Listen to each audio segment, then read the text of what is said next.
You see, life has a funny way of proving that the same beginning does not guarantee the same ending. And this story is a perfect example. Warm evening light bathing the red earth, harmattan breeze blowing gently through mango trees. Standing outside a small family compound were two twin sisters, both 23 years old, both beautiful in their own way, but carrying hearts that wanted very different things. Even though they were twins, their personalities looked like day and night. Ella bold, confident, always wanting more. Her light skin glowing, wearing a fitted orange dress, gold earrings, nails done, chin raised like life owed her something. Emma calm, soft-spoken, the type that notices the little things. She wore a simple blue gown, no makeup, slippers dusted with red sand. They lived in the same house but saw the world differently. Ella would say things like, "I didn't come to this life to suffer. I will marry a rich man and live in comfort." While Emma would smile softly and reply, "Money is good, Ella, but peace of mind is sweeter." Ella always rolled her eyes at that. To her, love was food that could not fill the stomach. She wanted luxury, class, the type of life that makes neighbors whisper. Emma, on the other hand, just wanted a home where laughter stays longer than tears. She wanted a man who held her hand, not her throat, and their mother saw the difference. She would just shake her head sometimes, looking at Ella, and say, "My daughter, marriage is not a bank account. Who you marry can either build you or break you." But Ella didn't take those words seriously. She believed love was something people settled for when they didn't have beauty or opportunity. Emma always felt her twin was chasing a shadow, but she never judged her. They grew up in a police barrack where everyone shared everything. Same clothesline, same noise, same struggles. But how they interpreted that struggle was different. Ella hated it. Every day she'd stare at magazines with celebrities and high-class weddings. She dreamed of champagne, marble floors, drivers opening doors for her. Emma found joy in the simple things, laughing with neighbors, cooking with their mother, walking to church, sitting under a mango tree and talking about life. Ella wanted admiration. Emma wanted connection. And life, like it always does, began preparing them for two different journeys. Because soon, two men would walk into their lives, one carrying love, the other carrying money. And that was where everything began to change. The sun was gentle, not too hot. The air smelled of roasted corn from the roadside, and you could hear children laughing somewhere nearby. Emma, wearing a simple lilac gown, her hair braided in neat cornrows, walked to the community borehole to fetch water. As she balanced her yellow gallon, Michael approached. Michael, 26, tall, dark-skinned, wearing an oil-stained work shirt, trousers dusty from the workshop. His hands were rough, the hands of a man building something from nothing. He didn't have a car. He didn't have wealth. But he had ambition in his eyes, that quiet fire that only becomes visible when you look closely. He greeted gently. "Good morning, Emma." She smiled, natural, graceful, effortless. "Good morning, Michael." Michael had been watching Emma for months, not from obsession, but admiration. He noticed the way she treated people, how she spoke gently to children, how she always helped neighbors without being asked. To him, she was beauty that didn't need decoration. He offered, "Let me help you carry the water." She hesitated not because she didn't want help, but because she respected effort. But Michael insisted with humility, not pride. He carried it, not just the water, but a silent promise. I may not have much today, but I am going somewhere. Emma saw it. And that was how love began quietly, gently, without noise or announcement. Ella wore a fitted white jumpsuit, gold anklets, and perfume that smelled expensive even though it wasn't. She walked with her chin lifted, not arrogance, just hunger for more.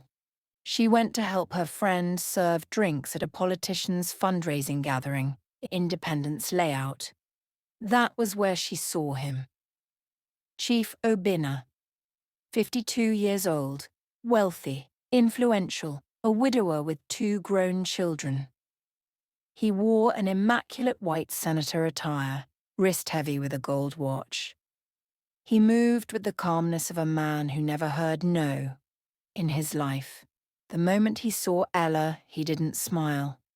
He simply stared, assessing, calculating, owning the room.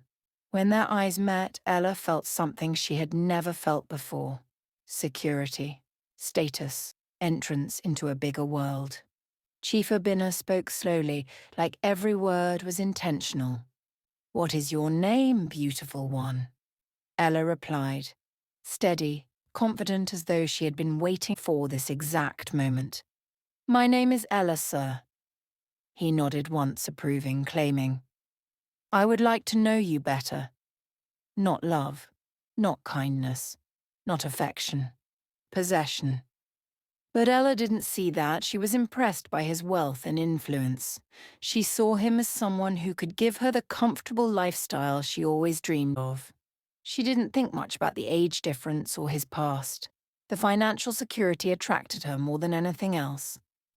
Emma continued getting closer to Michael. They would talk after work hours, sometimes sitting outside their family compound. Their connection grew naturally and without pressure. Ella, on the other hand, began spending time with Chief Obinna. He sent her money, picked her up in his car, and introduced her to places she had never been. She felt like she had finally stepped into the life she always wanted. At first, everything seemed normal. Emma was still talking to Michael and Ella was still going out to see Chief Obinna. But slowly the difference in their choices started to show in the house. Their parents noticed. Emma's mother called her one evening and asked, "My daughter, this Michael, do you trust him?" Emma nodded. "He may not have money yet, but he is serious about building something with me." Her father agreed. Money can come, but good character is hard to find. The family supported her. But when it came to Ella, it was not the same. Their mother sat her down too. "Ella, think well. Chief Obinna is older than your father. He has grown children. Marriage is not just about money." Ella didn't want to hear that. She replied sharply, "Mama, I don't want to suffer. Look at the way we grew up. I'm tired. I want a better life." Her mother sighed, but she didn't force her. Everybody must walk their own journey. That was when the comments started. Ella began mocking Emma, not out of wickedness, but out of pride and misplaced confidence. Whenever Emma came back smiling after seeing Michael, Ella would say things like, "Enjoy it now. Soon you will know that love does not cook soup." Sometimes she would even laugh in front of neighbours.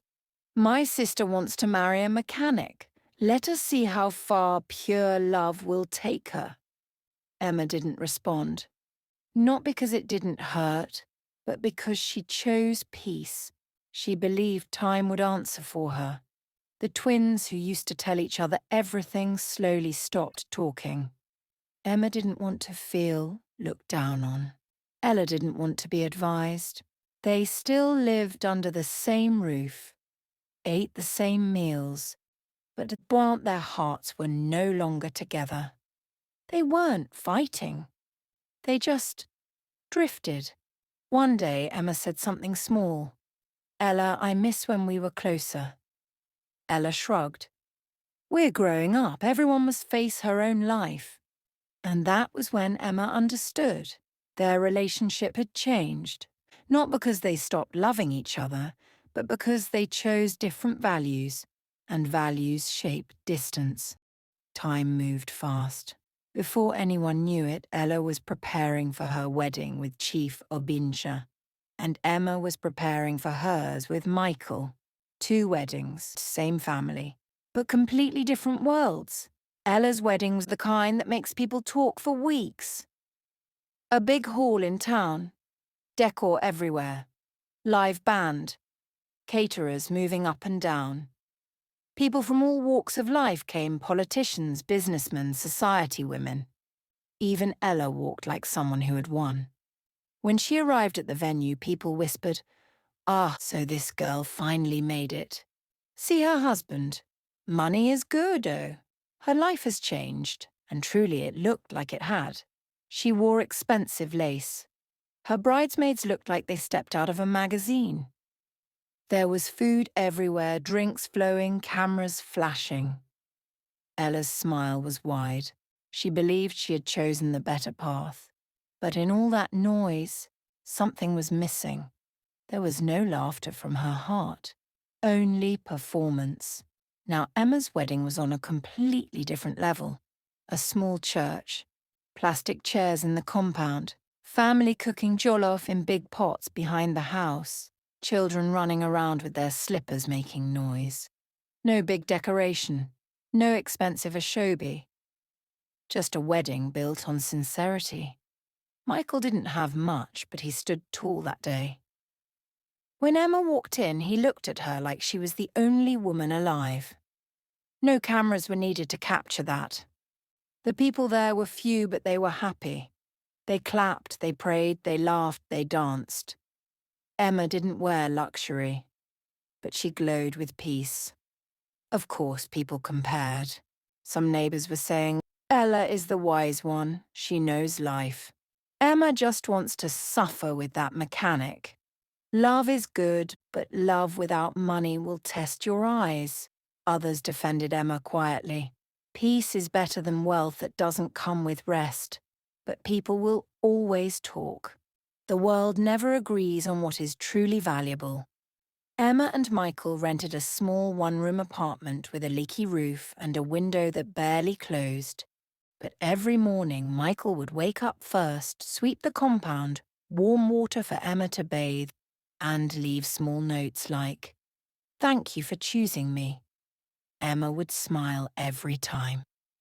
One evening, Emma sat on the floor sorting beans while Michael returned from the workshop, covered in grease. Michael sighs. "Today was tough. A customer accused me of spoiling what was already spoiled." Emma laughs softly. "Did you explain to him?" "I tried, but people think a poor man doesn't have sense," Michael said. "One day they'll beg you to fix their cars," Emma promised. He looked at her, tired but grateful. "You always believe in me," Michael said. "Because I know you're going somewhere," Emma said with smiles. He knelt beside her and rested his head on her lap. They didn't have much, but their home was peaceful. They shared jokes, they shared prayers, they shared dreams. Meanwhile, in Ella's mansion, silence was the loudest sound. The house was big, shiny, cold. Marble floors, imported furniture, servants everywhere but no joy. Chief Urbina liked his meals hot, his clothes ironed a certain way, and his wife silent. One evening, Ella tried to cuddle up beside him in bed. "Ella, Urbina, how was your day? Can we—" He raised his hand slightly, not to hit, but to warn. "Ella, must you talk? I just want to sleep." She froze. She rolled to her side. She swallowed tears. Michael and Emma's home was small, but there was laughter inside. Sometimes there was no meat in the soup, sometimes no light for 2 nights straight, but they faced things together. They slept, not with plenty, but with peace. Ella's story was different. Chief Urbina liked control. He watched everything. One morning, Ella wore a short gown to go visit their parents. "Chief Urbina, where are you going dressed like that?" Ella, "Just to see my parents." Chief Urbina, Go and change. You are my wife, not a girl on the street. She went back to the room quietly. One night, Ella tried to talk while they were in bed. Ella, I was thinking maybe we could travel next month. Chief Obinna, must you talk when I'm tired? Please let me rest. He rolled away. She faced the ceiling, awake for hours. The silence felt loud. Meanwhile, in Emma's house, on a rainy night, a small leak from the roof dripped into a bucket. Emma and Michael sat close under one blanket. Emma said, "One day we'll have a bigger house." Michael replied, "Yes, and you will choose the curtains." They both laughed. It was not perfect, but it was warm. The first year taught both sisters something. Love grows a home. Money only furnishes it. Ella soon realized her marriage came with conditions she didn't see at first. She wanted a comfortable life. She got a controlled life. She can't go anywhere without his permission, no matter where. He occasionally sees her phone when provoked. Marriage with him wasn't as she expected.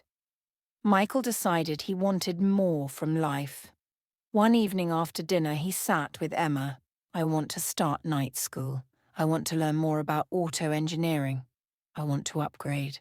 Emma looked at him, surprised but happy. "I'm with you. Whatever you need." So, every evening after a full day at the workshop, Michael washed up quickly, changed clothes, and walked to the community school. Emma would pack small snacks for him in a nylon bag. Sometimes he returned tired and wanted to sleep immediately. But Emma would say, "Just tell me one thing you learned today." He would talk and she would listen with full attention even if she didn't understand half of the technical words. Their home was simple but full of small joys. Emma got pregnant months later. When her time came, Michael was by her side in the health center holding her hand. Soon their baby girl was born. They named her Hope. Michael carried Hope like a treasure. He talked to her even when she couldn't understand. Neighbors teased him. "See how you are carrying her like egg." Michael smiling. "She is my egg." Their joy was simple and complete. Ella came to visit one afternoon. She watched Emma breastfeed while Michael washed baby clothes outside. "Ella, you look happy." "Emma, I am." Ella forced a smile. "Obinna said we're not having another child. He said one is enough. He doesn't want any changes in his plans." Emma didn't say anything immediately. She just asked quietly, "And how do you feel?" Ella's eyes dropped. "I don't know. He's the man, so his decision is final." She carried her bag and left soon after. On her way home, in the back of her driver-driven car, she looked out the window and didn't speak. She had gold, cars, and a mansion. But she wanted what Emma had. Freedom to talk, a husband who listened, a house with laughter. For the first time, she regretted her choice. And the regret didn't go away. It only grew. It happened at their mother's birthday celebration.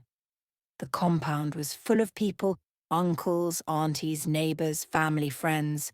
Music played softly, food was being served, children ran around. Ella and Chief Obinna arrived in style as usual. The driver opened the door, and Ella stepped out in a beautiful lace dress. Everyone admired her. Emma and Mike were already helping serve food and arrange chairs. For a while, everything seemed fine. Until Ella tried to join a conversation at the main table. One of the aunties was talking about starting a small food business, and Ella smiled and said, "I've been thinking I want to start something too. Maybe a catering." Before she could finish, Chief Obinna interrupted loud enough for everyone to hear. Laughing mockingly said, "Start what?